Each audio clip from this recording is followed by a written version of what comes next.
Katerina Jakob watched the German soldiers flee. Streaming from the east, that's what she was seeing. Allied bombers flew above them. She thought they all might die, and then soon there was the silence of all the SS men.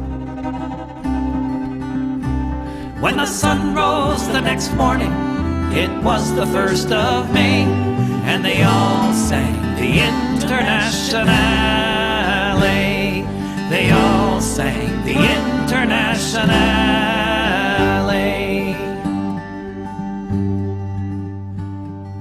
Katerina Jakob saw red flags flapping in the breeze above the Russian tanks, and she fell upon her knees. And so many different voices in so many different tongues sang the most beautiful song that could ever have been sung.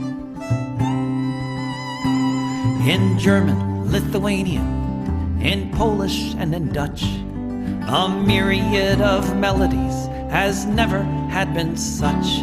In Russian and in Yiddish, Italian and French, emerging from the forests beneath the trench.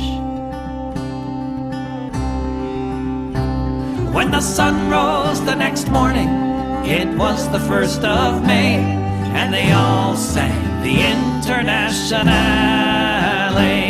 When the sun rose the next morning, it was the 1st of May, and they all sang the Internationale. They all sang the Internationale. Völker hört die Signale auf zum letzten Gefecht. Die Internationale erkämpft das Menschenrecht. Völker hört die Signale auf zum letzten Gefecht. Die Internationale erkämpft das Menschenrecht.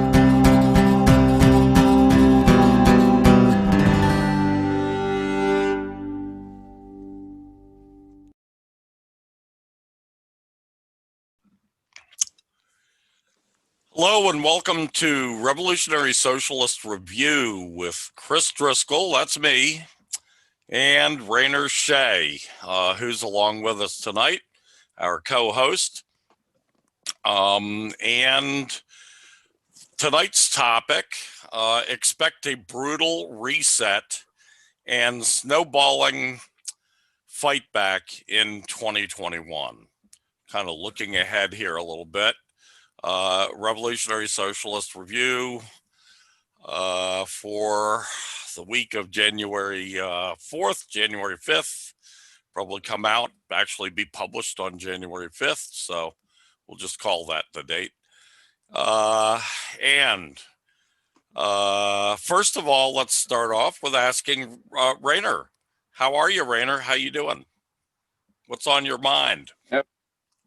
What's on my mind is the factors that are at play behind why COVID-19 is hitting the U.S. harder than anywhere else. And I've concluded that it's because the U.S. has set itself up as the center of global imperialism. We've long talked about how the U.S. military budget is so much bigger than any other country, and how this has been used as an excuse by our neoliberal officials to deprive Americans of things that many people in other countries, even other neoliberal countries, have. Things like universal health care, like paid child care leave, stuff that should be basic for the modern world. And the military has sucked all this up. Empire has sucked all this up, and now we're seeing the consequences. Yeah. Empire really costs the American public a lot of money. If we thought about just the official defense, what they call defense, war budget is what I call it. The official war budget, it's extraordinary. And the actual war budget, if you included all the the black ops and the dark money that goes into it, it's at least twice as much as the whatever it is. What did they just sign? Like a 740 billion dollar war budget. The actual war budget is twice that much, and I mean, you include all for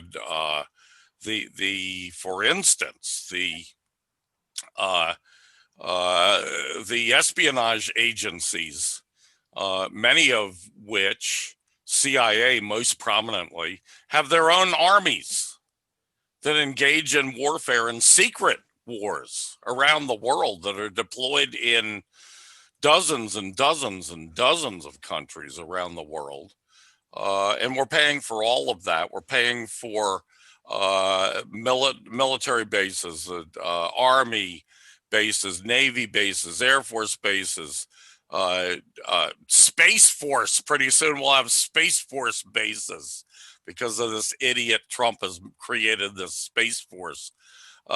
Plus, we have CIA bases around. You know, people, the people who count up U.S. Military bases, they count all those Army, Navy, Marines, Air Force bases around the world, and they come up with the number of about 800. But I always include the other like 200 or so espionage bases, which are actual bases for warfare around the world. So we're talking more than 1,000 military garrisons around the world. That is a lot of money right there. And that's not even talking about the incredibly expensive, exotic weapons systems that they force us to pay for. Yeah, we are really paying a lot of money to maintain an empire that does us absolutely no good. We don't make any more money because of this empire.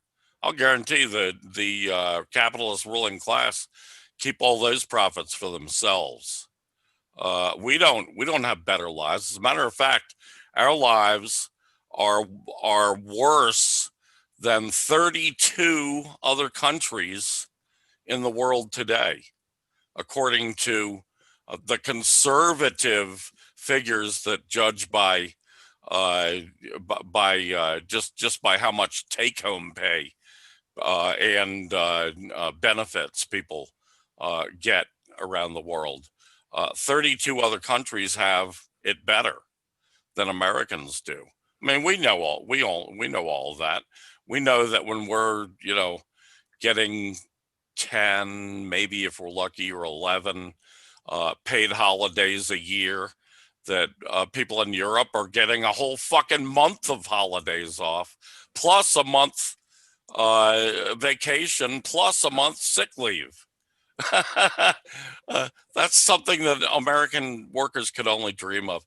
It's incredible how much of what we should be getting, because it is the real value, at least part of the value of what we create as workers, but that we should be getting that we are not getting in this shithole country, if you'll allow me to paraphrase Donald Trump.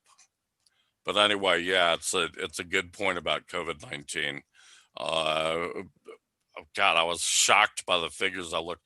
It's over 300. It's like 350 million people dead now. Not million. I'm sorry. Not million. 300. The whole. I'm That would sorry. be the whole. That would be the population. whole. But at this rate, it will be. At this rate, it will be. No, 350,000. You know, it was 300,000 at Christmas time. It's 350,000 now, or approaching that. I think it's like 347 or something like that. 1,000 people dead. That's a whole lot of people to be dying of unnecessarily, because most of those deaths are unnecessary.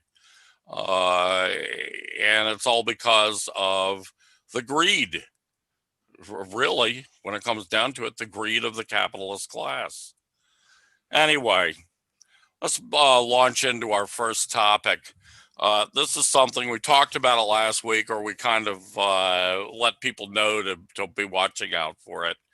But the Julian Assange verdict came in today in the Julian Assange extradition hearing that's been going on in London, England, in the Old Bailey, as they say. That's the old building they hold these things in.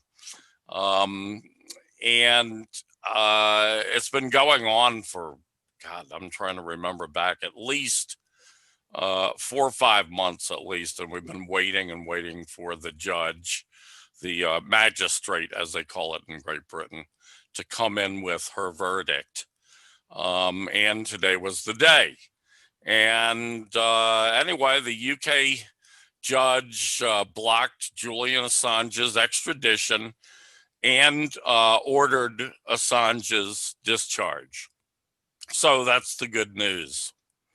The bad news is that Magistrate Vanessa Baraitser agreed with virtually every point in the favor of the U.S. side. In other words, the U.S. imperialists there in the court arguing that Assange should be extradited back to the United States for trial on treason trial. I mean, it's so ridiculous. He's not even an American citizen. He's never been to America. He's not. He has nothing to do with America. He's never done anything in America. So how in fuck do they say that he's charged with treason? I mean, treason is something that you have to be a freaking citizen to be involved in real treason. It's ridiculous. The whole damn thing's ridiculous. Anyway, Baraitser agreed with the U.S. on almost every point until she came to the condition of Assange's health and what extradition to the U.S. would mean to him. She concluded that based on the testimony of expert psychiatrists, that Julian Assange is suicidal, and that Assange would be very likely to commit suicide in an American jail. Now, that's not a great, way to get out of this. But what's worse is the fact that she agreed with all the points that the U.S. side made in this trial, all the arguments that the U.S. side made, which is an enormous threat to the the fourth estate, basically, to journalism, to freedom of the press, and to, even more importantly, to the freedom of the American people to hear the truth, not just hear what the government is telling us, covering up for their crimes, but also hearing someone like Julian Assange, who uncovers those crimes and who has multiple times uncovered those crimes. So much more important. And yet, so this sets, this sets really bad precedents against freedom of the press and the right of the people to know.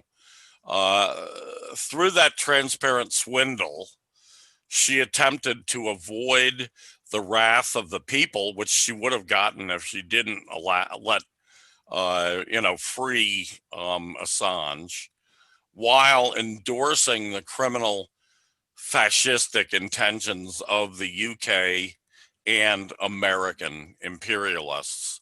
The real reason that the UK and American imperialists are coming down like a ton of bricks on Julian Assange for doing what? For practicing journalism the way journalism is supposed to be practiced.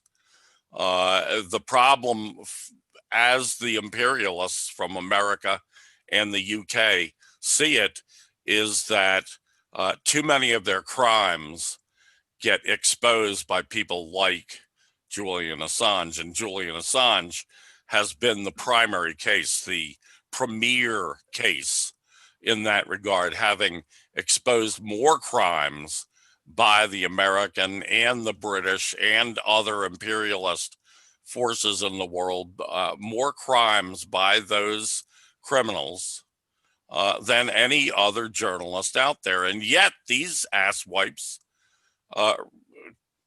insist on everybody saying that Julian Assange is not a journalist. In fact, Magistrate Vanessa Baraitser made this point over and over again, that he is not a journalist, you know. So anyway, her whole case falls into it's kind of tricky if you think about it, because what does this do? It keeps all the precedents for the future, for future cases in court against other journalists, where the Americans can again try to extradite people from Britain for practicing journalism. Basically, that's it. It's a really dangerous precedent that's been set by this court. Now, the other side of this is, of course, the Americans now have the right to appeal this ruling. And the Americans have already said today, that is the American imperialist government, the American imperial state in Washington, D.C., they have already said through official channels, through the State Department, I think it is, that they intend to appeal this case. So for the time being, Julian Assange, if he is released, and most of the legal experts I watched today said they think that he will be, because the judge did make it pretty plain that she was ordering that he be released. Anyway, it's likely that he'll be released on bail pending this, the outcome of this appeal by the imperialist government, by the American empire.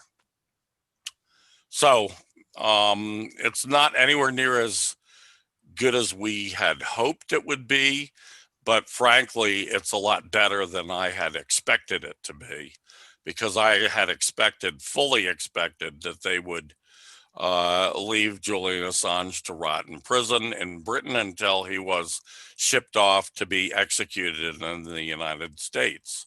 So it's better than that. At least he'll be free for the while. He can catch his breath, hopefully get his health back. What are your thoughts, Rainer? I was hearing something about this news today, and apparently he might be able to go to Mexico. AMLO would allow this, but it sounds like it's ambiguous there. However, if he does get to go to Mexico, this will really escalate the tensions that have been arising, where the U.S. has been trying to overthrow Mexico's president, since he's been not acting in line with Washington economically so much. And this is unsurprising, given that Mexico has given refuge to Evo Morales. Yeah. Of course, Evo has gone back to Bolivia now. But they did for a good while give give him refuge. I don't think Julian would do that, frankly, because for the time being, until the appeal is over, and who knows how long that will take, although one would imagine that it would be expedited, an expedited appeal process. But until that's over with, legally, he's not allowed to leave Great Britain. And I doubt that he would want to, because what that would mean is that he basically gave up the case to the Americans at the same time that he's winning. I mean, at least partially winning, and has a good hope of, winning in an appeal. The thing is, the Americans can only appeal based on what the magistrate ruled on. So the fact that the magistrate only ruled on the question of is he suicidal? She said yes, so that's solved. And is there a reasonable fear that he would kill himself in an American jail? And I mean, for fuck's sake, I mean, all we got to do is say Epstein, right? I mean, this kind of shit happens in American jails all the time. People off themselves when they're supposed to be under, 24/7 death watch or suicide watch and all this bullshit. The Americans have shown the world that they have that they can't be trusted in this regard. And frankly, I mean, you and I know that a lot of these suicides are not suicides at all. They're murders.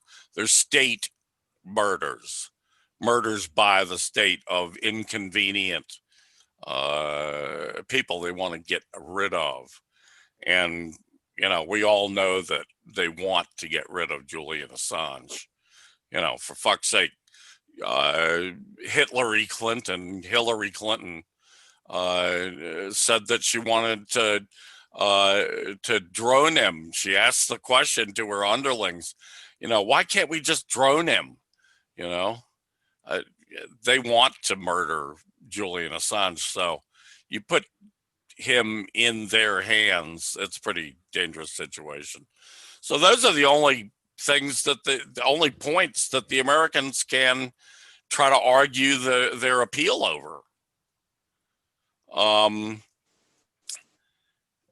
It's not great for Julian Assange because, we would have much rather that he be set free because he is innocent of these charges in the first place. And we know that he is, so he should have been. And the lawyers for Assange marshaled an incredibly powerful, persuasive case in that regard in his favor. So he should have been, had there been an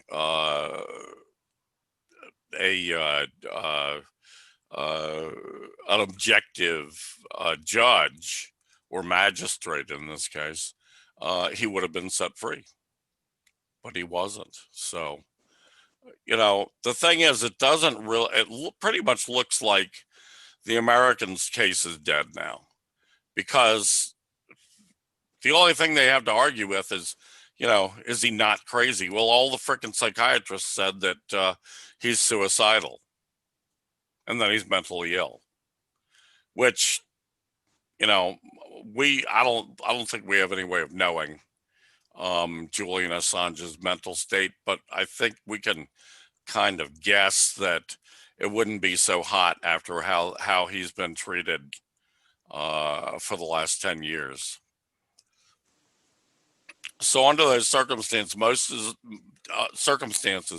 most of the legal experts I watched on television today, some people I trust, felt that the American case is already dead.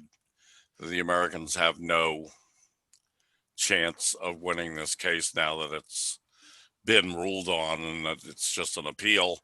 And you know, they've got to appeal to other judges that this particular judge should not have listened to all of the psychiatric experts who testified. Basically, that's what the Americans will have to be, you know. So I got a feeling that that's not going to happen. I mean, I don't think the issue is whether, where he can go.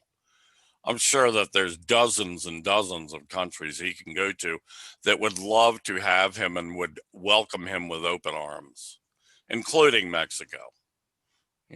So that's just a matter of, where does he want to go when that time comes? But I don't think the time is going to be anytime soon. So, anything else on that? No. Okay. Next point. Our conditions. Oh, you know what I should say, actually? That, last couple of weeks, we haven't had a chance to really get much from Rainer Shea, from all the prolific writing he does. And we're kind of backlogged on that. So we're going to be real top heavy tonight with Rainer Shea material, which I'm looking forward to because some of these articles I think were pretty good that Rainer will be talking about some of these issues, some of these topics. And the next one is coming up. And topic number 2, our conditions are going to get far more brutal. Rainer Shea. Yes, I've been looking at what's been said, not just by one of these researchers, climate researchers, who published a report in the New York Times a few months ago, which said that that by something like 2040, I think it was, something like half the U.S. population will have their environment very much negatively impacted by the changing climate. A lot of people in the U.S. Alone are going to be put into very bad circumstances, and a lot of refugees are going to be produced both within and outside the country. I've been looking at both these kinds of reports and from the reports from the U.S. military, which in recent years has been repeatedly publishing content that anticipates things like increasing natural disasters, disease outbreaks. Just over a year ago, in 2019, the Pentagon published a report which said that it's not a matter of if, but when a major pandemic breaks out. Then just a few months later, this was proven right. And I bet COVID-19 isn't even the kind of level of extreme that the Pentagon was anticipating. So we're clearly going to get a lot worse pandemics in the coming decades. As this is happening, there's going to be all these destabilizing events like droughts, increasing storms, increasing fires, sea level rise. This says the military will necessitate domestic interventions, which will go along with efforts from the army to fight internal revolts. It will go along with efforts to enact censorship, like really extreme censorship, where the internet could be shut down in some places, and the journalists who have the potential to influence public opinion about U.S. military will be tracked down, taken care of in some fashion, and official U.S. military propaganda will be pushed upon the people in these occupied zones. So there's going to be a trend of military occupation, state control over information, coercion, targeting of journalists, which is an extension, obviously, of what we just discussed. And throughout this, we in the underclass, because I would say that I'm relatively in the underclass, we're going to have to find ways to survive and advance our interests. By this, I mean we're going to have to both find ways to keep getting food, medicine, shelter, and also hide from the state, avoid the wrath of the state, which is going to eventually crack down on us in ways that resemble the way that when COVID whistleblower was had her home invaded by armed police last month.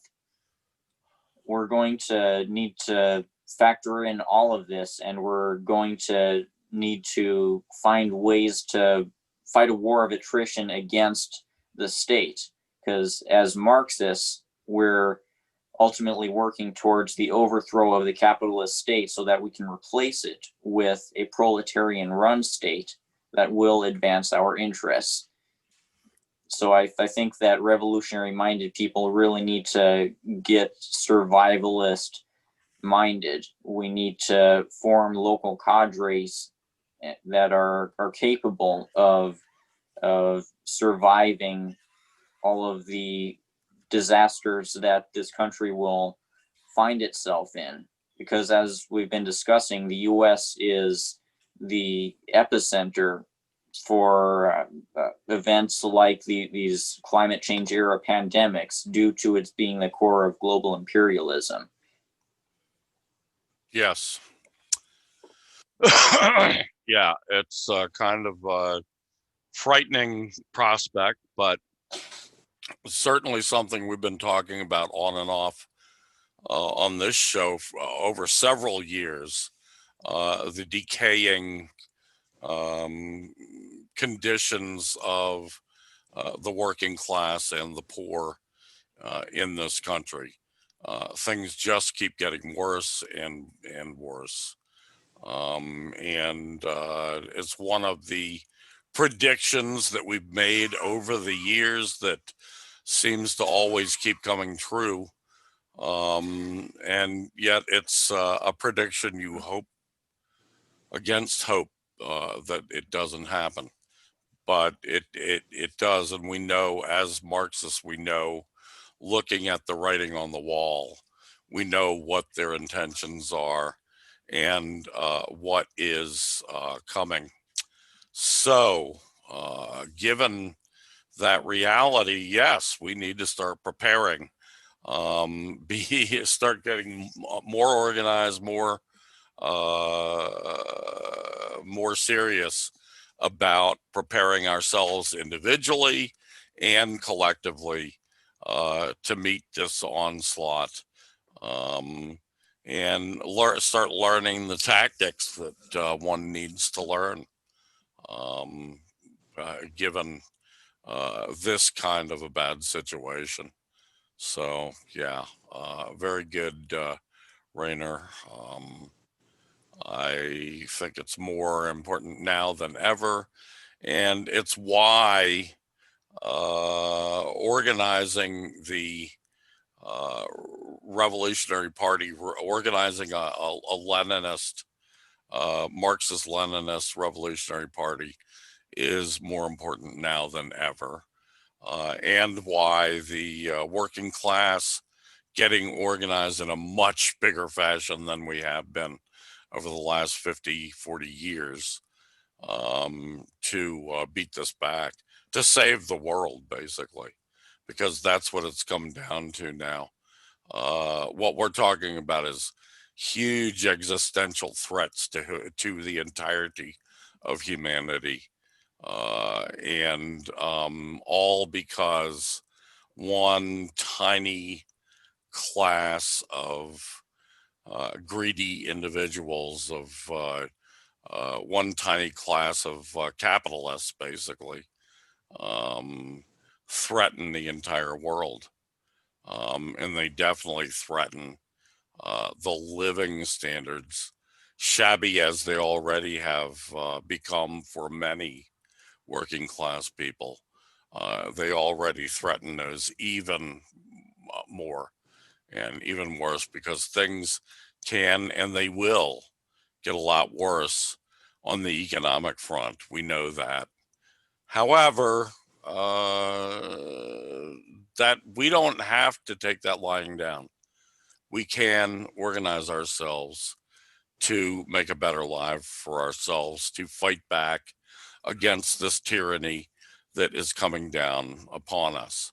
And that's what this is. That's what we're really fighting is the tyranny of the capitalist class.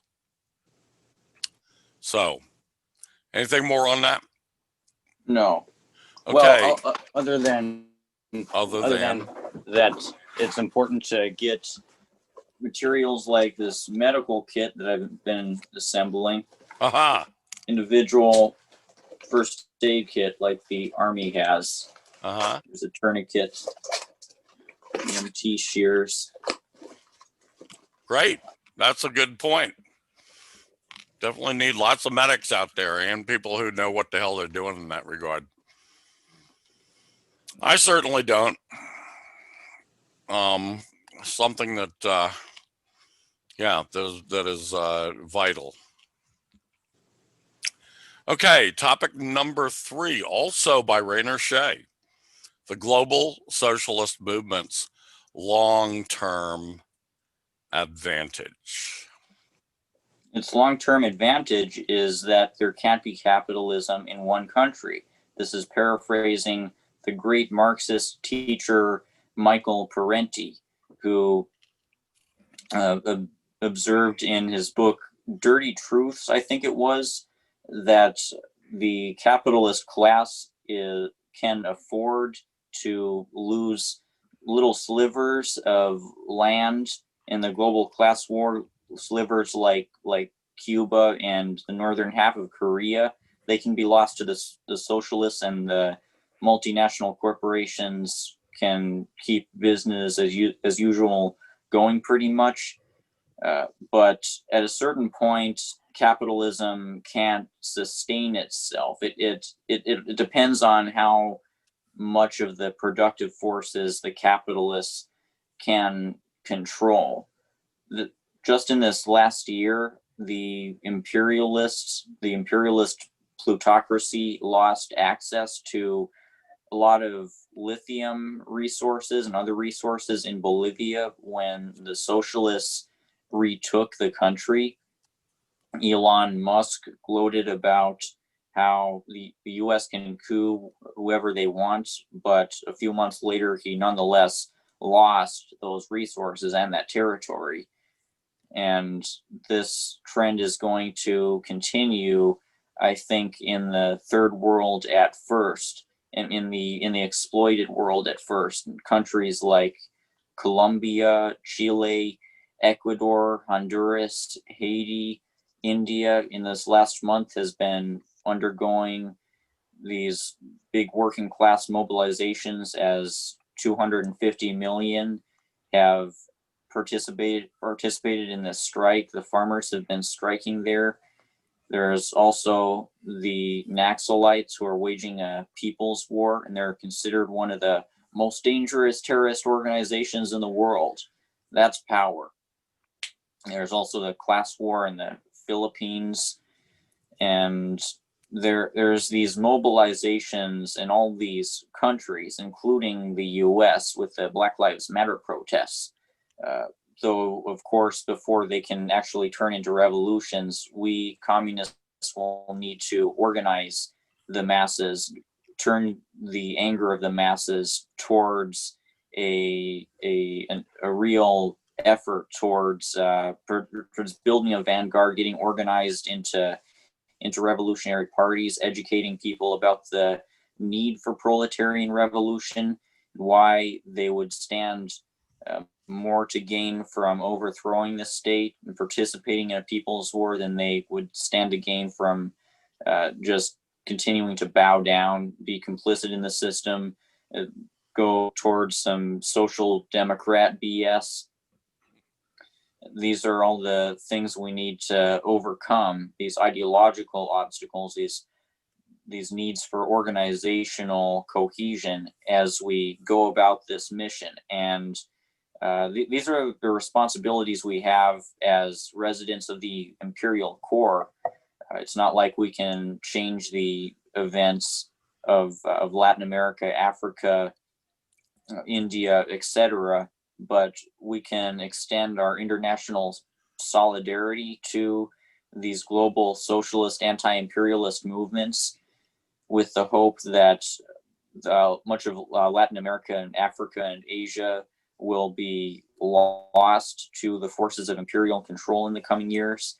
And if enough of these territories are lost, if enough of the productive forces of these countries are lost, more importantly, then the capitalist class, their system will break. It will no longer be able to sustain itself. The capitalist class in the imperial core has been dealing with these kinds of losses by increasing austerity, by commodifying more things via privatization, by cutting wages. The IMF in this last year has seized upon the pandemic to enact austerity, privatization, wage cuts in 81 countries. But at a certain point, the contradictions that this creates will become too high, and the capitalists, ironically, will have dug their own graves through the means that they've tried to use to keep up their profits. Yes, all good points. Many of which are points that Marx and Engels and Lenin make back 100 and 150 years ago. And they're still, unfortunately, just as pertinent today as they were back then. So, yeah, good points. Let's see. What do we have next here up on the list? We have the global 2020 anti-police state uprisings in the aftermath, of course, of the George Floyd murder by police, and a name list of Black victims. I kind of had it in my mind that we need to revisit this. Just take a look at the large number and some of the names that that are kind of slipping our minds right now, that we're having a little bit of problem remembering. People like Tamir Rice, or what's his name, Chris Garner, or people like that who were victims of police violence, police murder against Black people. So I've come to the conclusion. Might have been Eric. Eric Garner. Eric Garner. Something that I wanted to do, and I've found this great short video that I want to show first, and we'll discuss it afterwards. That's by Vox, which is an online publication. So let me just let's see, get this up.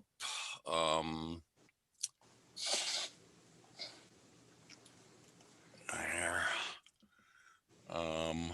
Let's see.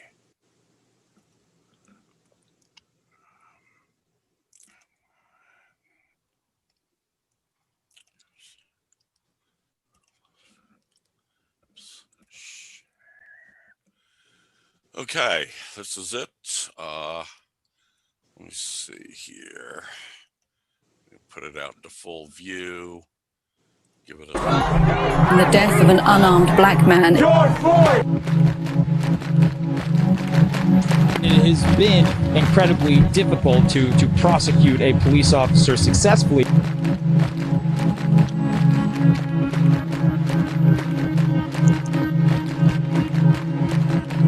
I'm here because I'm sick and tired of seeing black men and women be killed and nothing be done about it.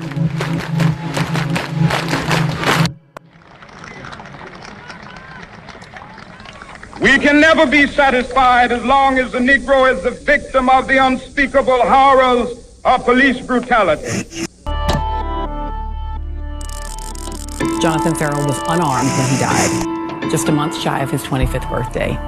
Now that officer, Randall Carrick, is charged with voluntary manslaughter. A mistrial was declared in the case of a white police officer who shot and killed an unarmed black man. There were protests outside the court after the mistrial was announced Friday. Shoot! Young and black! Don't shoot! Unarmed! Don't shoot! Unarmed! Don't shoot! Death of Eric Garner of a heart attack on Thursday. The father of 6 can be heard on the tape saying repeatedly, I can't breathe!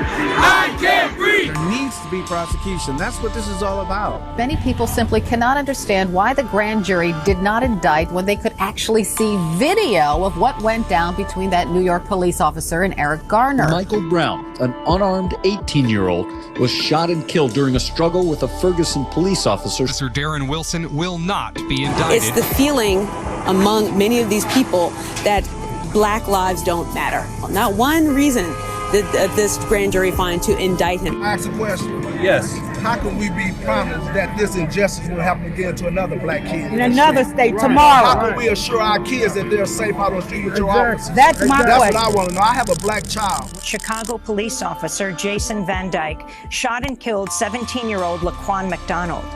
For the first time in 35 years, a Chicago police officer is charged with first-degree murder. That officer found guilty of second-degree murder. Very unusual, very important one. It just goes to show you how serious that I am about my life and all these other lives that are out here that are scared of the police.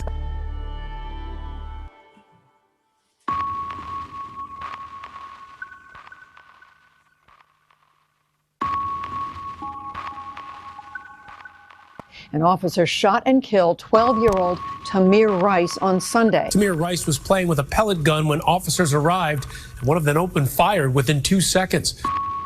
Grand jury decided not to indict the 2 officers who shot and killed 12-year-old Tamir Rice. Cleveland's prosecutor calls it a tragedy, but not a crime. It doesn't even warrant a trial. That, in my mind, is unacceptable. Think of the death of Freddie Gray. All lives matter, but you got to think about who dying out here. Prosecutors in Baltimore dropped all remaining charges against 3 police officers in the Freddie Gray case. Samuel DuBose was shot in the head Sunday after being pulled over for a missing license plate. Officer Raymond Tensing has now been charged with murder and voluntary manslaughter. The only reason why Tensing is being charged is because there was a body cam. Yes. Now those charges have been dismissed. Black Lives Matter! We will never get a conviction in this case. The death of Alton Sterling, African-American man killed by police in Louisiana. The Louisiana Department of Justice cannot proceed with a prosecution. All we want is the same justice that they put against us whenever we go through certain trials and tribulations. Philando Castile, a supervisor at a school cafeteria where kids loved him. Police officer Geronimo Yanez shot Castile to death while he was in the car with his girlfriend and her 4-year-old daughter. Jurors found Yanez was reasonable in his decision to shoot and kill Philando Castile during a traffic stop last July. Under the circumstances, just because he was a police officer, that makes it okay. I think the past 2 shootings with Alton and Philando have really sparked something. There's people being murdered unjustly and not being held accountable. Cops are getting paid leave for killing people. Former fans burning his number 7 jersey. I hope you get cut.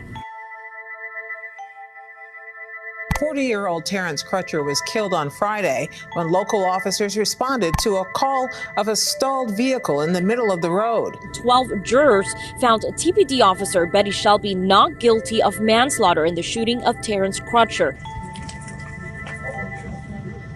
The facts were there. All the elements of manslaughter was there.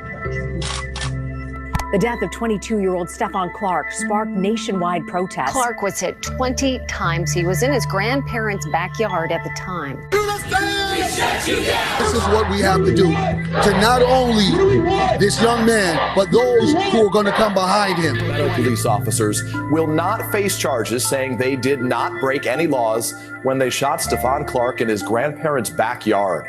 And the same cop who killed him is back on the streets patrolling other communities, running through other people's backyards. I'm uneasy with that. Anger overnight over the shooting death of 26-year-old Botham Jean in his own apartment. Former Dallas police officer Amber Geiger is waking up this morning behind bars. She was found guilty yesterday of murdering her neighbor in his own home. Tatiana is her name, and everyone is seeing that name on social media. There she is. She was up playing video games with her nephew when she was shot and killed by former Fort Worth police officer Aaron Dean. The Fort Worth police officer who shot at Tatiana Jefferson in her own home has been formally charged with murder.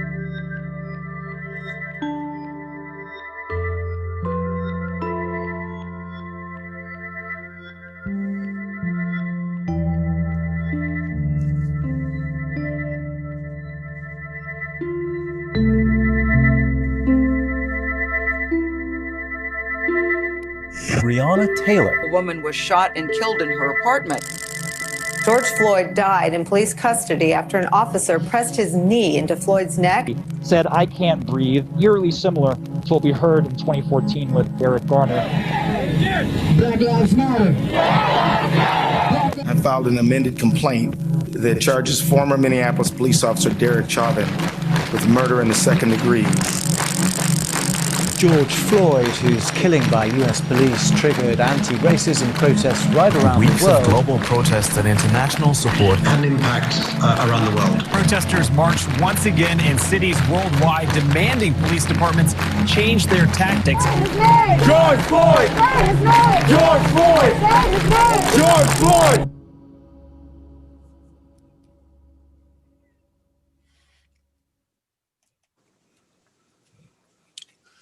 This was an extraordinary year. You've definitely got to admit that much.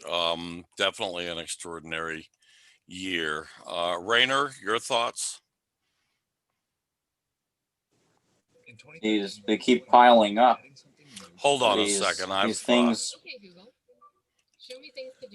I've got to shut this down. I'm sorry. Go ahead. Just like last week, I think it was, another killing happened in that very same city, Minneapolis. Yeah.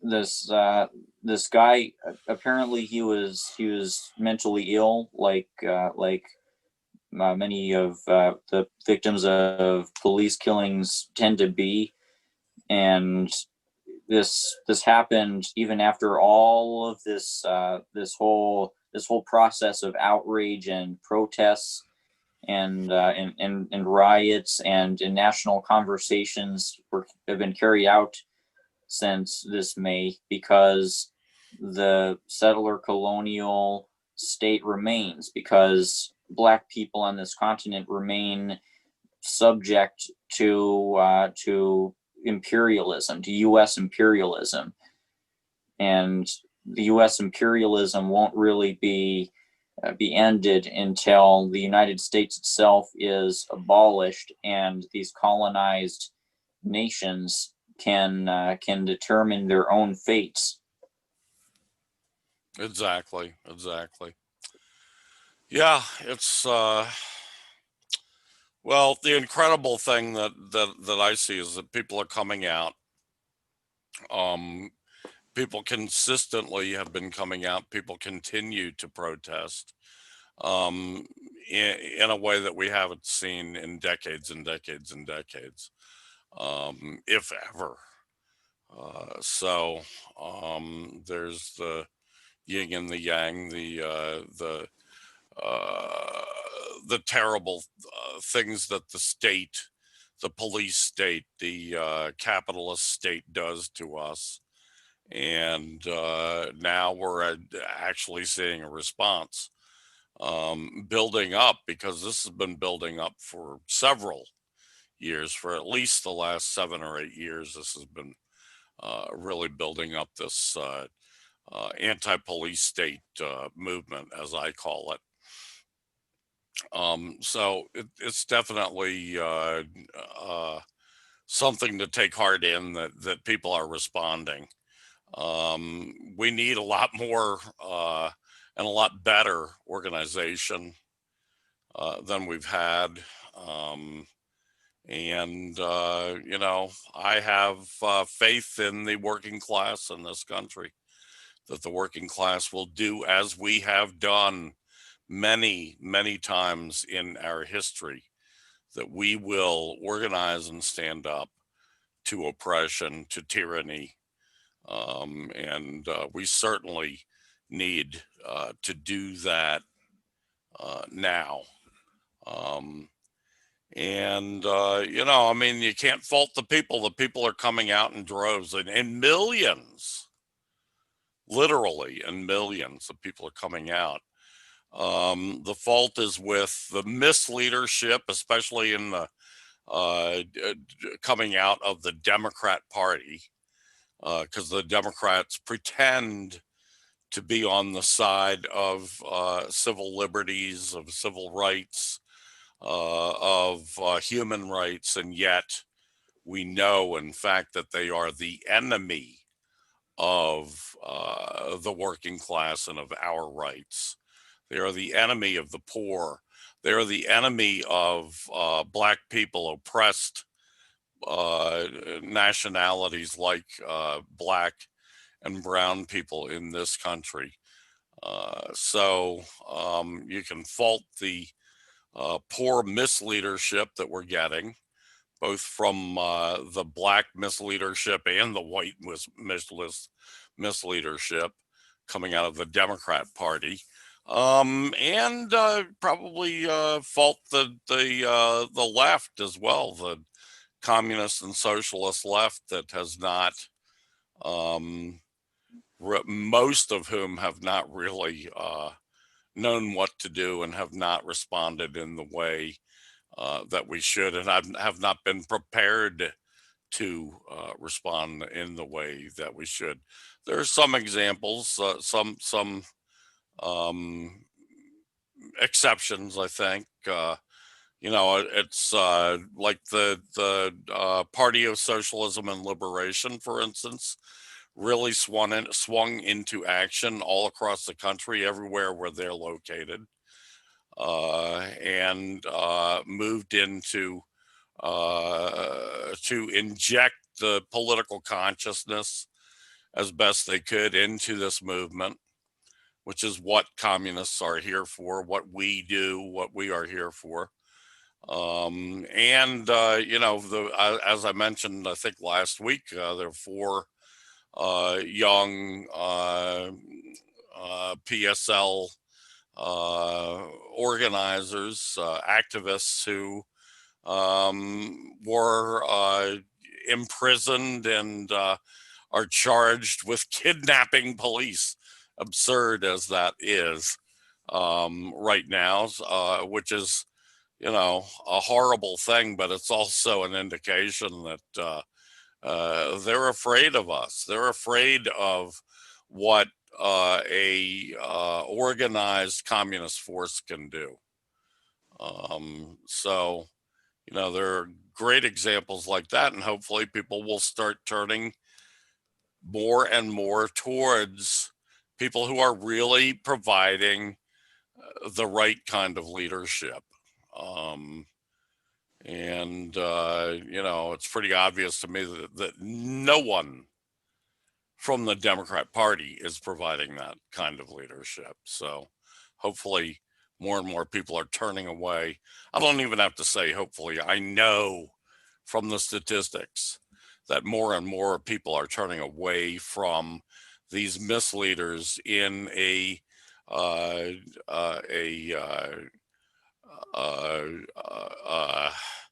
wolf in sheep's clothing, so to speak, a wolf in donkey skins,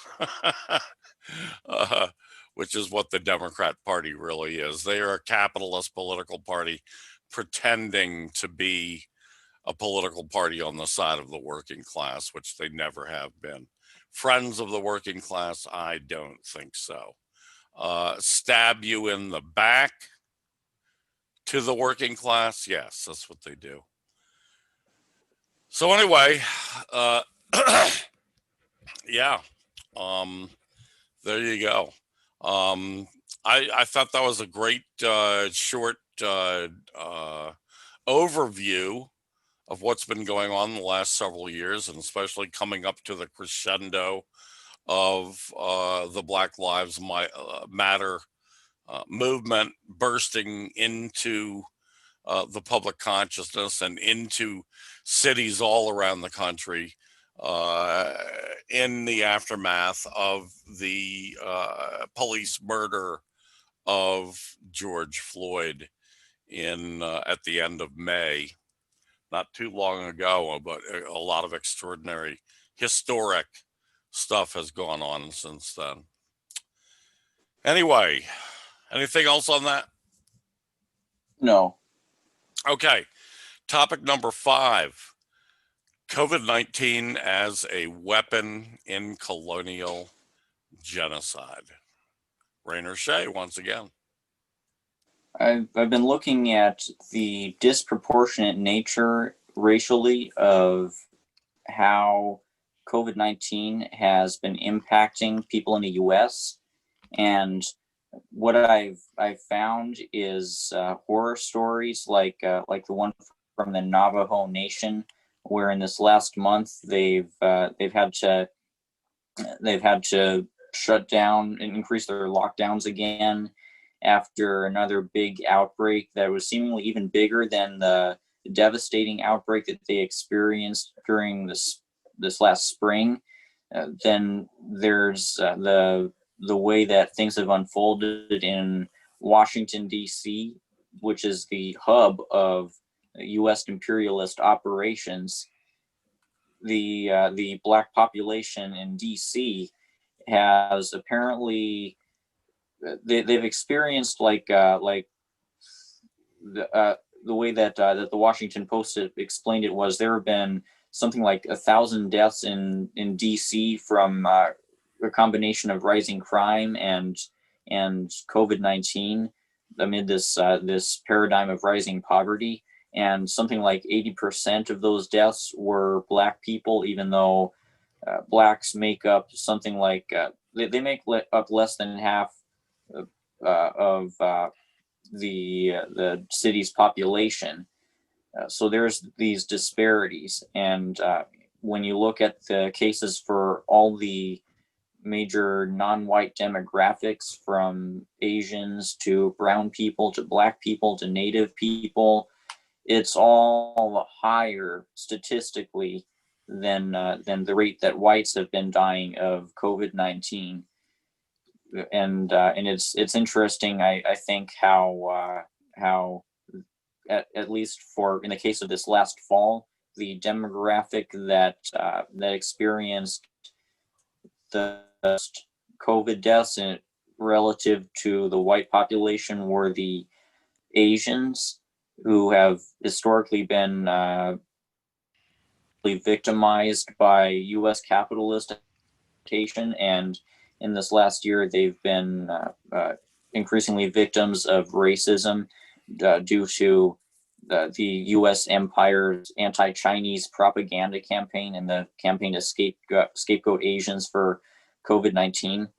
So there's all these compounding contradictions of U.S. imperialism and colonialism and internal U.S. neocolonialism, and it's all related to these socioeconomic issues, mainly the disparities in wealth between the ethnic groups on this continent. The effect is that it can be called a colonial virus. This is what one of the leaders of the African People's Socialist Party, I don't remember his name, but I like him, has been calling it the colonial virus. It's a good point. It is a colonial virus. and it is being used in that way. Just the figures alone in the United States of oppressed nationalities in this country is quite extraordinary when you look at the number of people who are suffering compared. I mean, just going back to this short video that we just watched, Black people are much more likely to be murdered by cops than white people are. Statistically, per capita, something like 3 times the number of Black people are murdered by police as white people, which is pretty extraordinary if you think about it. It's a clear indication that these people are being targeted. And when we look at it worldwide, we see the same kind of thing with COVID-19. Who are the people who are being targeted? In this country, it's the third world within this country, basically, because we all know that this country has vast and growing third world sectors within this first world country. The third world poverty in this country is spreading.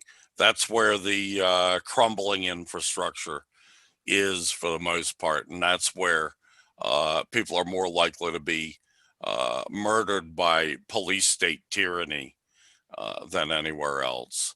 And the same goes throughout the world, everywhere where the United States, the American empire, everywhere where the American empire has its big, ugly, jackbooted footprint, this is what we see. So, what were you sounded like you were going to say something there for a second. I was.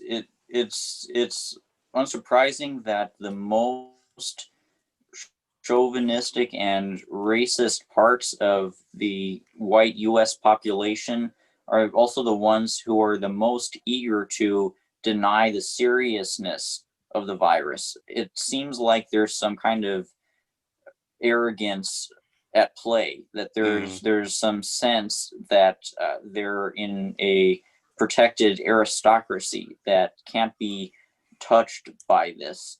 At least this seems to be the case for all these Trump supporters who have cheered for Trump when he said, oh, the media is exaggerating it. You do not be afraid of COVID. It's an illusion, of course, because just because you have a red hat on doesn't make you immune to the virus. This is what scientists have found. Right. Is what the president found. That's correct. Okay, next up on the list, topic number 6. Selling a techno dystopia to the public like it's a product. Rainer Shea. I was inspired by the movie Fight Club to write this article because this film comments on the rise of consumer culture, the prevalence of consumer culture during the 90s, and how globalization and the rapid advancement of technology was giving rise to new ways for the capitalists to commodify life, to manipulate people into mistakenly orienting themselves around buying things and investing their whole identities into the idea that they need to get the next new shiny product. And now what do we see in 2021 when the US economy has been been drastically damaged by the impacts of late stage capitalism. We see that the corporations are leaning onto big tech as what they hope to be their windfall for this moment of declining profits. They hope that by leaning onto the high tech sector, they can ramp up capitalist production in the imperial core and fortify the military industrial complex, and they hope that they can do this, and also build up the police state, and all the while market these dystopian trends to the public as if they were regular products. This is the nature of the so-called Great Reset. This seems to be how the Great Reset is being marketed to us. This idea that through embracing big tech, society can bring itself out of this crisis and add all of these economic benefits and win the Cold War with China. That's another big part of it, stoking anti-China sentiment, saying we need to compete with China, even though cooperating with China would objectively be the more self-beneficial option. All of these Washington think tanks are saying that we need to embrace what they call the fourth industrial revolution, where the high-tech sector is ramped up and where all these modern conveniences like self-driving cars and Internet of Things, where all these gadgets are connected to the internet and making retail obsolete and replacing it with universal delivery of appliances to households, which will obviously benefit Amazon. But the thing is, mainly the rich will be able to access these utopian advancements, and the poor will be subjected to the potentials that technology has for evil. This is how the contradictions of capitalism are taking these amazing technological advancements and turning them towards evil. But the public is being made to passively accept this as just another product. The Biden administration aims to market this techno dystopia to the public as if it were just another product. The same will go for the Cold War military buildup measures. The same will go for the anti-China sanctions, and the same will go for the Biden administration's likely project to create a new U.S.-centric version of the Trans-Pacific Partnership.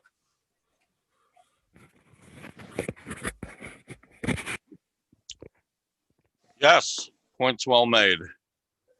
I don't really have a lot to add to that one. I think you covered it all. But techno dystopia, I'd just comment that I was recently reading some reviews. I read Isaac Asimov's review of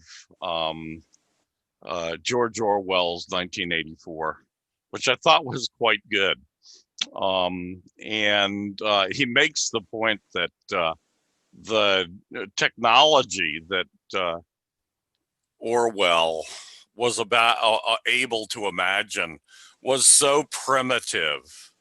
I mean, it was basically just technology from 1947, 48 when he was writing the damn thing. It was not,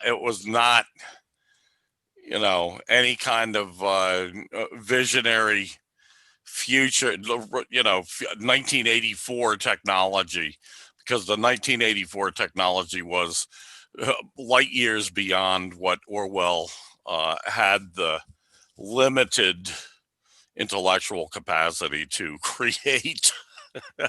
And that was the point that one of the points that Isaac Asimov was making that I thought was pretty accurate there.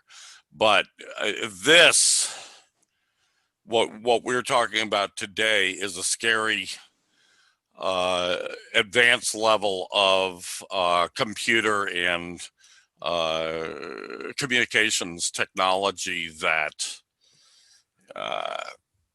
it's like something that Orwell could never had the intellectual capacity or the knowledge, the basic knowledge that anyone writing such a novel should have and usually would have acquired before even trying to write the novel.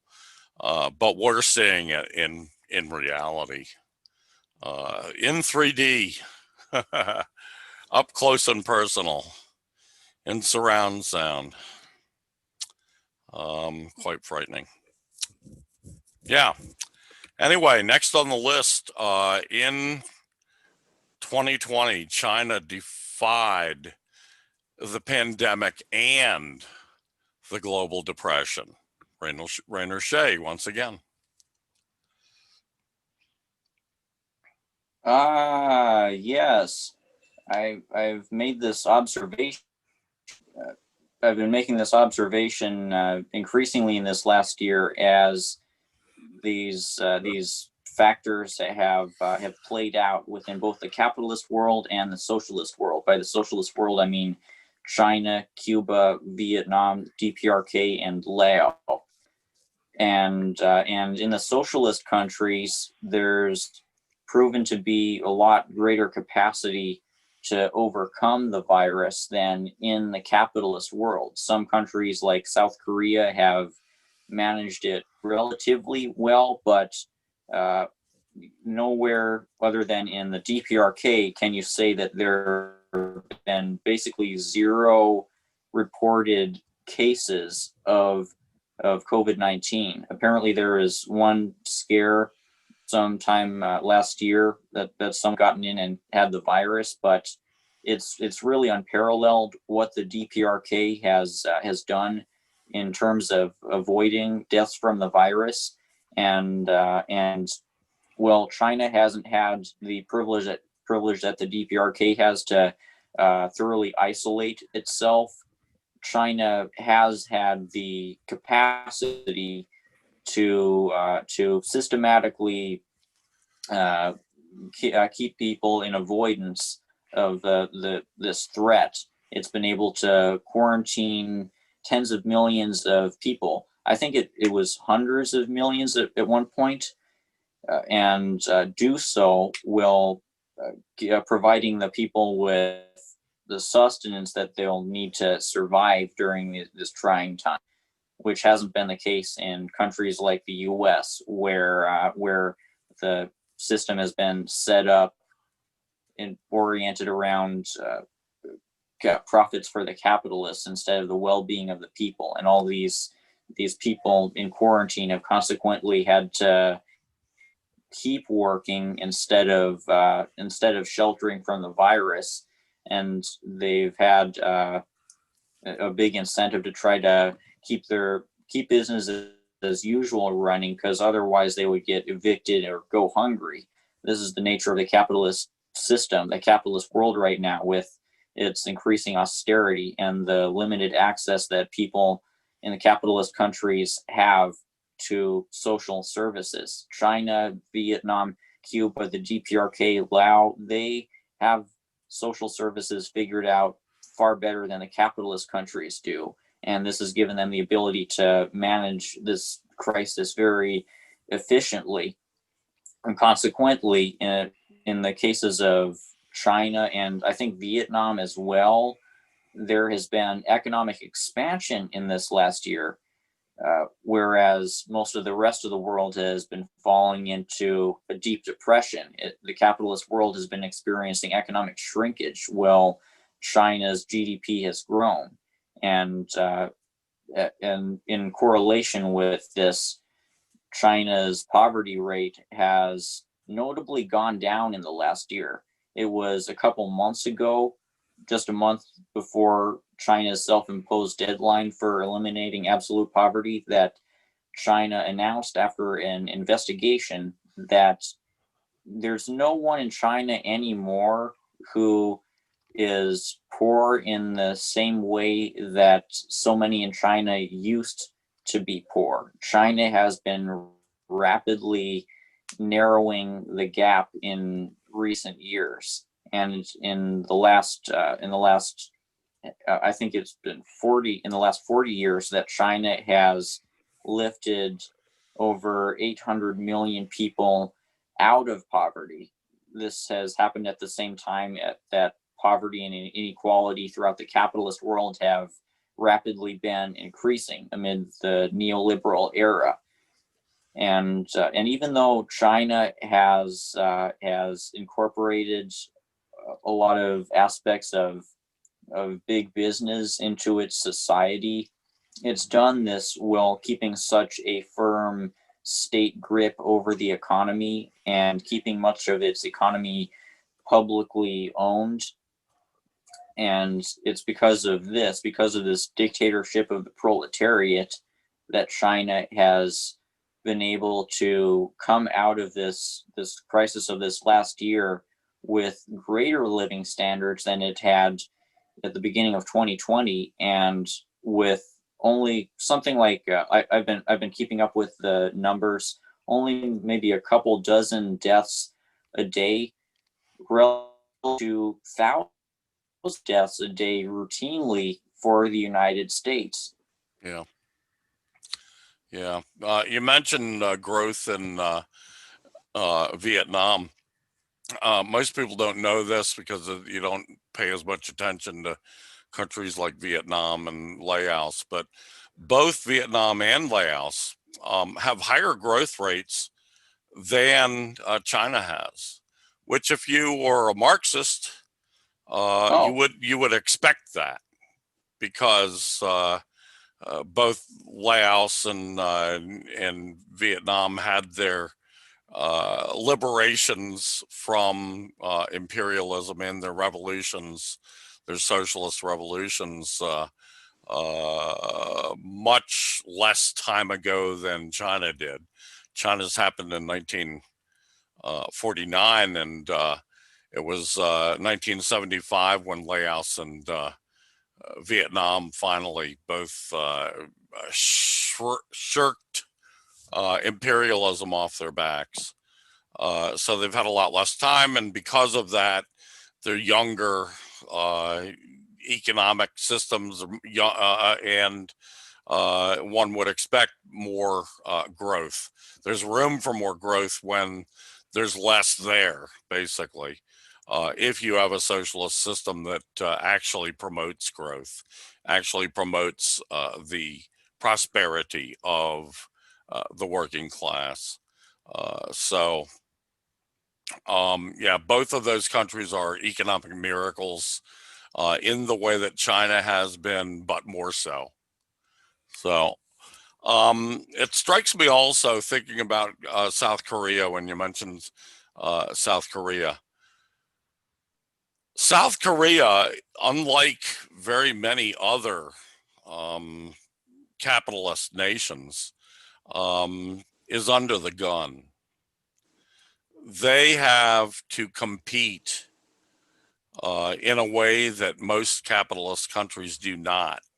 I mean, in the United States, for example, the average American has no clue of how bad off their life is in comparison to the lives of the average person in a communist country. They have no clue. They just take it for granted that their lives are much better, even though, more than half of them are now being thrust into poverty, at the same time that China and Vietnam and Laos are climbing up out of poverty.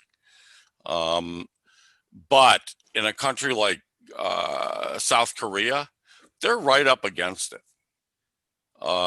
There's only one country that they border, and it's a communist country.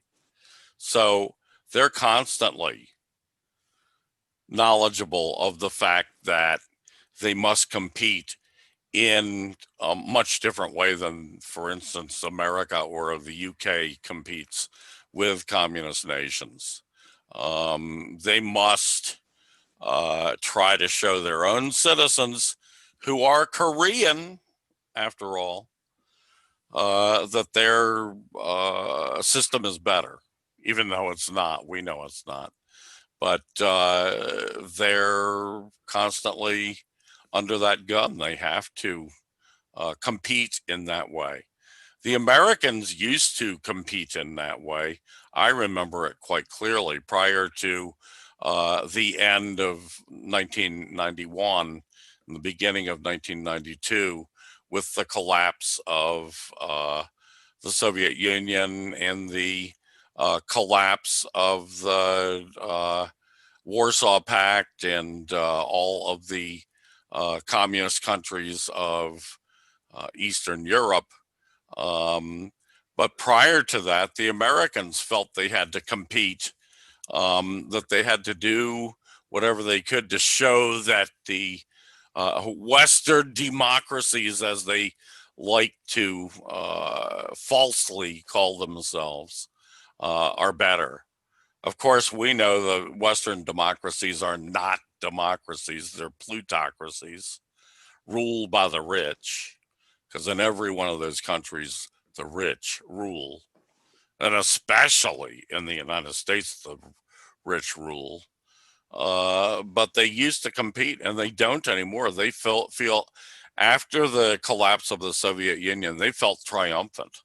You know, they didn't really worry about communist China, because communist China, they always felt, was so far behind they would never catch up. And look at them now. No wonder all of a sudden these pathetic imperialists have woken up to the fact that China is quickly catching up and will surpass, and in many ways already has surpassed.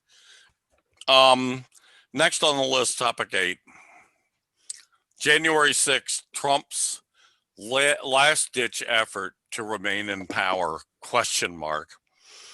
What this will prove, if it turns out the way I expect, is that the Democrat Party identity politics, fascism, is a much easier poison pill for the American people to swallow, while Republican white supremacist fascism is not a possibility. But in any case, what Trump has been up to, it came out yesterday, and it hit all the major newspapers and news networks this morning. Trump has been calling the governors and officials of the swing states, so-called swing states, in an effort to have them decertify their votes, their presidential votes, prior to the January 6th vote in Congress to ratify the results of the 2020 election. This is really a kind of a pathetic last-ditch effort. And the funniest part of it is that the governor of Georgia, who is a Republican, taped this conversation and then turned it over to the media, turned it over, I think, to the Washington Post. And then the Washington Post exposed the whole thing, the tape. You can go online and find it and listen to it. I did. It's quite laughable, quite humorous, hilarious, I would say, listening to it. But Trump just sounded desperate. He's essentially trying to cajole and push the governor of Georgia into decertifying the votes, which would mean that his representatives in Congress would have to then not certify the vote. And they're hoping, Trump is hoping to do that with all of these of all these swing state governors. And my guess is that they all reacted to Trump in the same way that the governor of Georgia reacted, which was basically he was respectful of the president, but he was doing everything possible to try to convince this president that he's got his head up his ass, that he's wrong, basically, and that all of his, wild claims were wrong, and that he lost the election. Basically, they're all, I'm sure, all trying to convince him that that he lost the election. So, it's a big brouhaha has been made over this episode, but I don't really take it very seriously, simply because I don't really see any of these swing states going through all the embarrassment of decertifying their own elections. Basically, that would be an admission to the idea that they ran really piss poor elections, which none of them are going to admit to. Of course, they did a lot of them run pretty piss poor elections, but they're not going to admit to that. Trump is, it's pathetic. Go ahead. And it's not like this means that Trump won because the elections weren't run well. More likely, Trump got less votes than he's claiming to have gotten, because Trump has been spending this last year trying to sabotage the functions of U.S. elections, as Republicans always have a knack for, and Democrats tend to do it in other areas, like during the primaries, when they're trying to push out a disfavored candidate within their own party. The U.S. elections, there's another contradiction of U.S. capitalism, how poorly our elections are run. And now the Republicans are trying to exploit this contradiction as evidence that they actually won. But it's BS. Everybody sees that it's BS. Well, anyway, I think this, Trump is very busy undermining himself here, I think, because by the time this is all over, even most Republicans in power are not going to be taking him very seriously. So if he has any illusions of coming back in 2024, I think he can hang that hat up and retire it. Topic number 9, the illusion that the U.S. can't be defeated by a people's war. Rainer Shea. When you look at the language that the U.S. military has been using in recent years in regards to how it plans to handle the destabilizing events of the coming decades, you begin to notice a contradiction. You begin to notice a deficiency in how they're formulating their plans. Because according to this Pentagon training video that was used in 2016, it was declassified by the Intercept, and it's published on the Intercept. It says that the U.S. military will need to find innovative strategies for overcoming militant anti-government factions within the inner cities, mega cities like San Francisco and Washington, D.C., and New York City. I think actually Los Angeles is one of the U.S. mega cities. San Francisco, it might not qualify, but the video's point still stands that in these mega cities, there's going to be great challenges to the military if it were to be put in a position where it has to try to fight off an internal guerrilla uprising.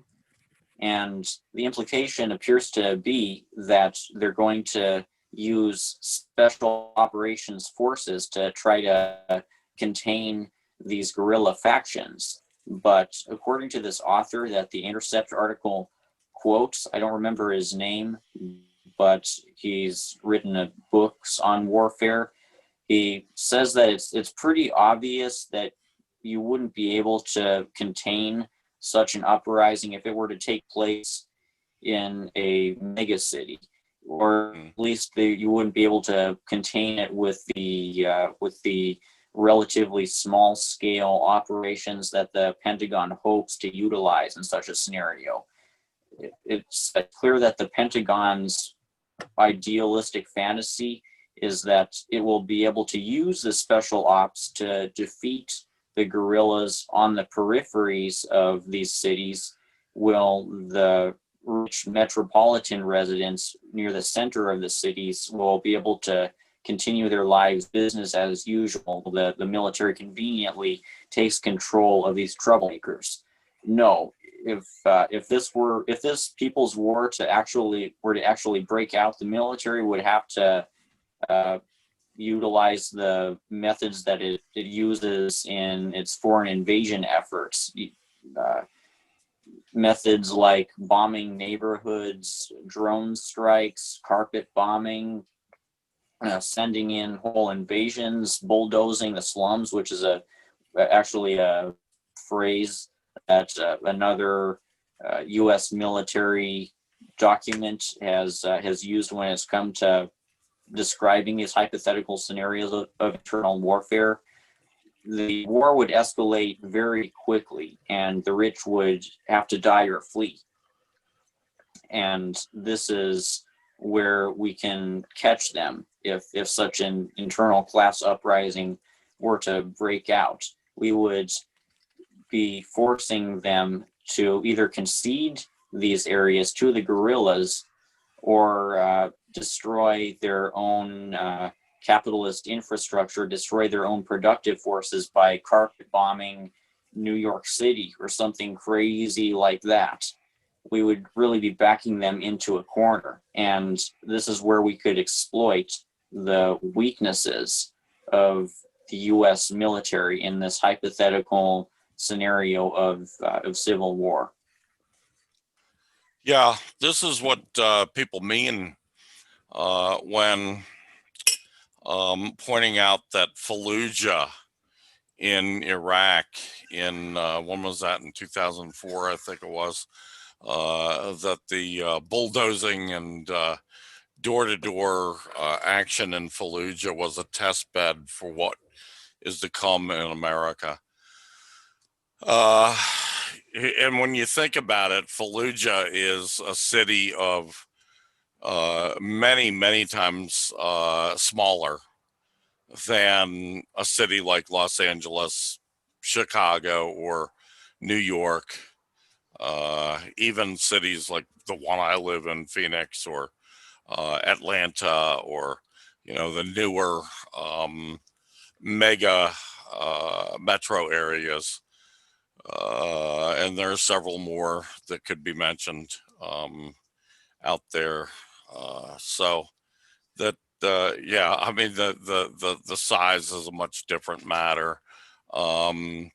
Yeah, for them to use the same tactics, it would the United States would be condemned all over the world, number one. Would be sanctioned by the United Nations, sanctioned by the rest of the world. Things would be totally turned around.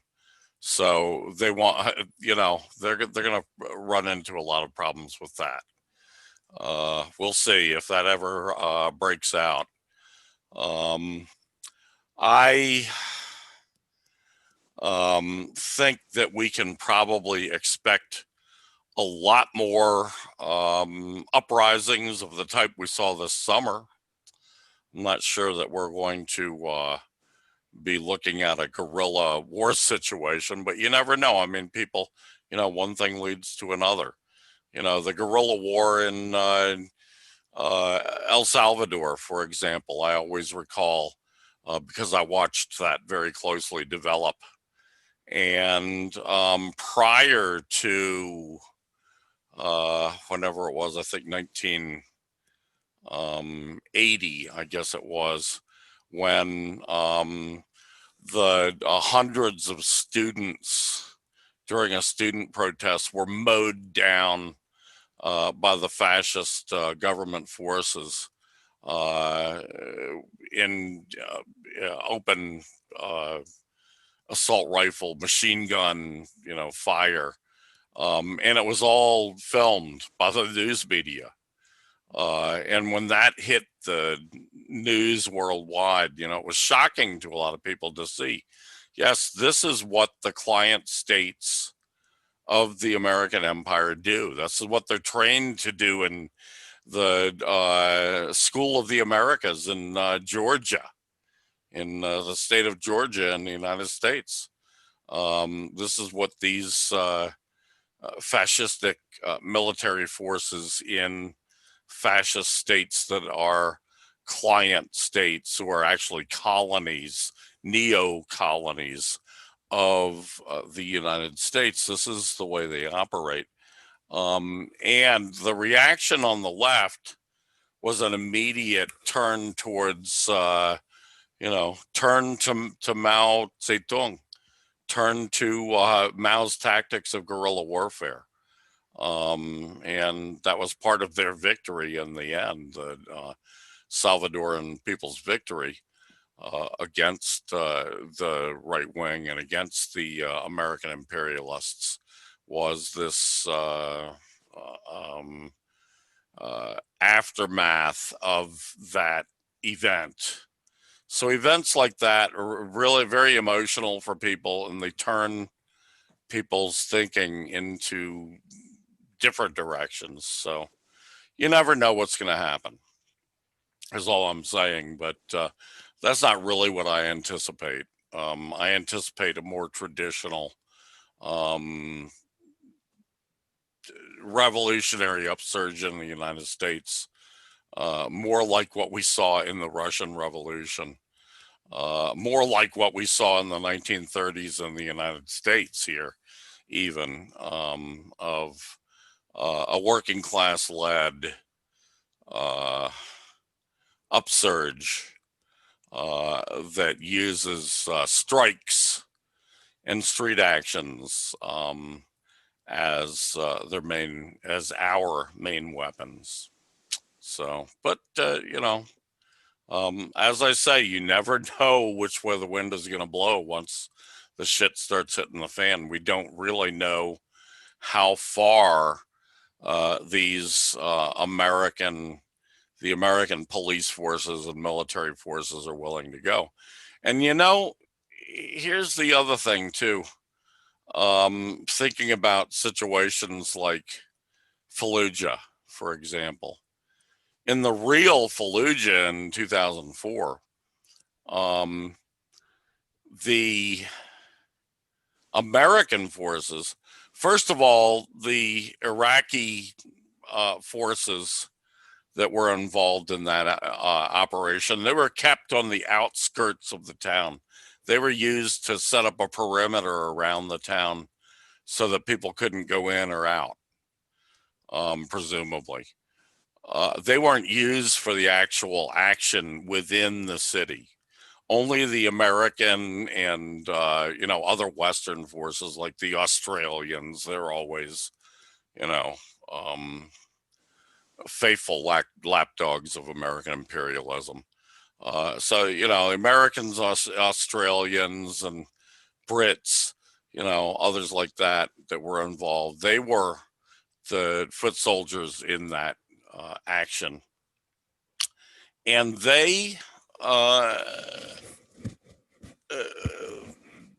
the Americans, that is, the American imperialists, they had the advantage of that these were others. You know what I mean? They're not us. That's the way the mentality of the actual Marine or soldier who was involved in that action. So to them, these were, I mean, the racist words they used for these people, Hajis, whatever kind of nasty term they use for these people, for the Iraqis, so they were alienated from these people. Well, that's not the situation for the American military in an American megacity. Quite the opposite. You're going to have these people in the first, the first troops to go into an action like that will not be the American standing army. It will be National Guard. The National Guard will be federalized and called up in that state. And those troops will be used as the first line going into these situations. And those people you'll find are almost half black or brown, people of color. And they're going to be marching into this situation saying, these are my brothers. These are my sisters. These are my mothers and fathers and cousins and aunts and uncles. These are people I grew up with. And now my commanding officer is ordering me to shoot at them indiscriminately. I think not. And that's going to be the reaction, I'll guarantee it, in a situation like that. So in an American on American action like you're describing, or like the this Pentagon think tank paper is describing, they're going to run into exactly that, because that's what they ran into in Vietnam. I'll tell you that. Whenever they started expecting National Guard troops to come out against Americans. And you know what, even if they did use regular army, which they won't, at least they have not, it is illegal, number one, for them to do so. Not that they're worried about breaking the law, because they do it indiscriminately all the time, but they usually don't do that. There are just too many tripwire, there are too many landmines in walking that territory. They'll just rely on federalizing National Guard troops. But even if they did use regular Army, regular Navy, regular Air Force personnel, the same thing would happen, because those people would walk in, they'd say, these are my brothers, these are people of color, these are these are my brothers and sisters and aunts and uncles. I'm not going to shoot at these people. I mean, what you're going to find is that they're much more likely to shoot their lieutenants and captains and colonels and so forth than to shoot their own family. I mean, even if they're not their family, they'll be people who look like their family and talk like their family. There'll be a class identity there. I'm positive of that. I've seen that in so many cases throughout history. This is the best argument. That's the best argument you've made so far, I think, for your idea of turning military against the United States.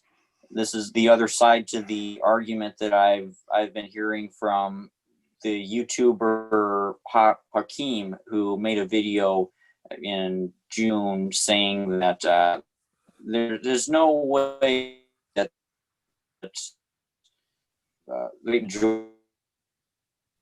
you turn to the side of the revolutionaries. These people are agents of empire, conditioned to kill vulnerable people.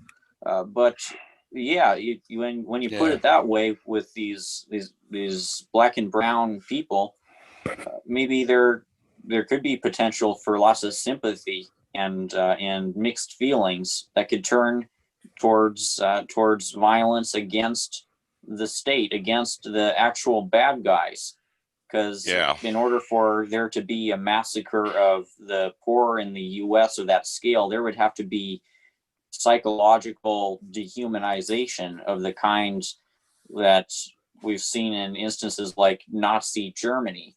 And this raises the additional question of how much will the United States become like Nazi Germany? Yeah, well, that's not a possibility. And, you know, serious people have never suggested that. Serious people suggest that American fascism will be totally different than European fascism was. It'll be Americanized. It'll come marching in with an American flag waving, and they'll tell you that they're against fascists. They won't be wearing brown shirts. I mean, American fascism, we can already see the damn examples out there now. It does not look like European fascism. It won't. And people have been predicting that. People who really know the working class and who are real Marxists have been predicting that for 70 or 80 years. You know, this was a big discussion back in the time leading up to World War II in the late 1930s, because they saw a lot of fascism rising in the United States. But they identified the fact that these were nothing like brown shirts in Italy and Germany. And the movement was nothing like that. And it would not be. It would be an American movement.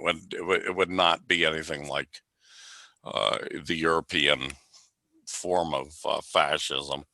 But anyway, so it sounds like this Americanized fascism would be less dangerous than European fascism, because according to what you've been saying, what you've been getting at, it would be more limited. This is a colonized country with this class of white settlers who would obviously be most susceptible to American fascist ideas, but there's an increasing amount of non-white people who would be at odds with this. Yeah, why wouldn't they? I mean, non-white people. Obviously, they wouldn't. They would be, and obviously, a lot of white people would be too. A lot more than your friend seems to suggest. You know, I mean, take a look at the complexion of the protesters, of the millions of protesters out in the last 6 months in the Black Lives Matters movement. You know, and that alone should convince you. There are a lot of Euro Americans who are offended by all of this racism, and they've caught on to the idea now that the reaction should not be just to cower and shut up and hope that this nasty business of these racists confronting everybody would go away, but to actually get out and counter confront them. You know, that's what everybody should be doing, whether your skin is black, white, yellow, red, brown, regardless. Even if your, you know, skin is green or blue, that's what you should do. Anyway, you know, I've never taken this idea too seriously that you look at the difference in places where guerrilla warfare has been necessary. It has always been in places where the working class is not large enough, where basically the peasant countries, countries where the working class is not large enough to really constitute a power.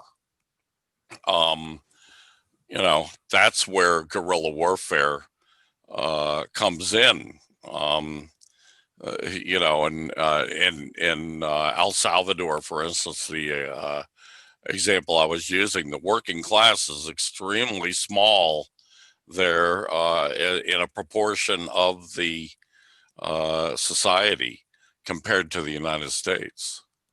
So, you know, our class has to be large enough to, you know, to have real power for the kind of class struggle that we engage in. When we're too small to really engage in that kind of mass action class struggle, that's when we need to turn to guerrilla warfare. You know, so at least throughout history, in countries with huge working class populations, the working class in the United States is 70% of the whole country, at least. You know, it's a sizable majority of the entire country. So, you know, our power is in the strike. Our power is out in the streets and street actions. Our power is in my opinion, in the traditional, in the traditional methods of class struggle. Anyway, we better move on. So we've got one more topic, unless you want to save it for like next week or something. But the last topic is the illusion that capitalism can sustain itself with innovation. Yeah, this is what I was talking about earlier about the Great Reset and the Fourth Industrial Revolution. This is what's being marketed to us. The idea that through incorporating these technologies as provided by companies like Google, Amazon, Apple, Facebook, Twitter, etc., we can revitalize U.S. capitalism. We can kickstart the kind of prosperity that the privileged in the U.S. experienced in the middle of the 20th century. But it's not the middle of the 20th century anymore. It's no longer the so-called golden age of U.S. capitalism. In this last half century or so, corporate profits have been declining in the U.S. overall, and they've been declining for a reason. The reason that Marx spelled out in his observation about how the rate of profit has a tendency to fall. It's been declining because, ironically, because of the austerity measures that the ruling class has imposed in order to voice the cost of the crises onto the lower classes. Neoliberalism has been slowing down the economy, driving all these people into poverty, deindustrializing the country. In the last year, it's driven tens of millions into unemployment in the U.S., which has shrunk the productive forces of the country. Though some of the U.S. jobs have been shipped out to other countries in the process. But my point still stands that U.S. capitalism's ability to sustain itself, to perpetuate itself, is on the decline. U.S. capitalism is growing more dysfunctional, ironically, largely because of the neoliberal measures that it's taken to perpetuate the wealth of the very richest. And just because the U.S. billionaires have gotten something like over $1 trillion richer in the last year doesn't mean that U.S. capitalism in general is becoming more healthy. U.S. capitalism is becoming less healthy. and leaning more onto the high tech sector isn't going to cure this. What leaning onto the high tech sector will do at the most will be to increase the decadence of the rich as they get access to all these services and gadgets in their little urban utopias, and it will fortify the war state, make the U.S. military industrial complex lean more onto into what Silicon Valley provides, as Jeff Bezos has been eager to exploit with his deals with the military. These are the limitations of leaning onto the high tech sector. Quiet. No sound. Yeah. This is definitely a situation where the high tech that is coming out, the innovation that is coming out, it's going towards war, and it's going towards the surveillance state, the surveillance sector of the police state, the capitalist state. It's going towards a bigger dystopia, to borrow your word that you used earlier. It's going towards more fascism, more repression, oppression, exploitation of the working class. But in the end, this innovation, what does make its way into production, which is not a lot, but what does make its way into production will only deepen the crisis of the falling rate of profit, because the at the root of the tendency within the capitalist structure for the rate of profit to fall, at the root of all that is technological innovation, because technological innovation is always used to extend in some way, shape, or form the hands and feet, the eyes, the abilities basically of the human being, and to make the human being able to produce more. And so the more is produced by the same amount of human labor, which decreases the value of each unit of commodity production. If you're making radios, for instance, if you can make 10 radios now in an hour instead of 2, that decreases the value of each one of those, because there's that much less actual human labor incorporated into each of those radios. And Marx proved in his masterwork Capital that all value in commodities, and what he called exchange value, all value which the price seeks, the price follows that value, all value comes from the amount of socially necessary labor power incorporated in each unit, in each unit of the commodity that you're producing. So the amount of value goes down, therefore the amount of surplus value goes down, and the amount of profit goes down. The percentage of profit overall decreases. So you're producing more, but you're getting less profit out of it. And for each dollar that an investor invests in a capitalist corporation, all they're looking at is the rate of profit. What is my rate of profit? If my rate of profit is falling due to the fact that you're innovating, how in fuck does that help me? That's why they try their best to avoid having to innovate.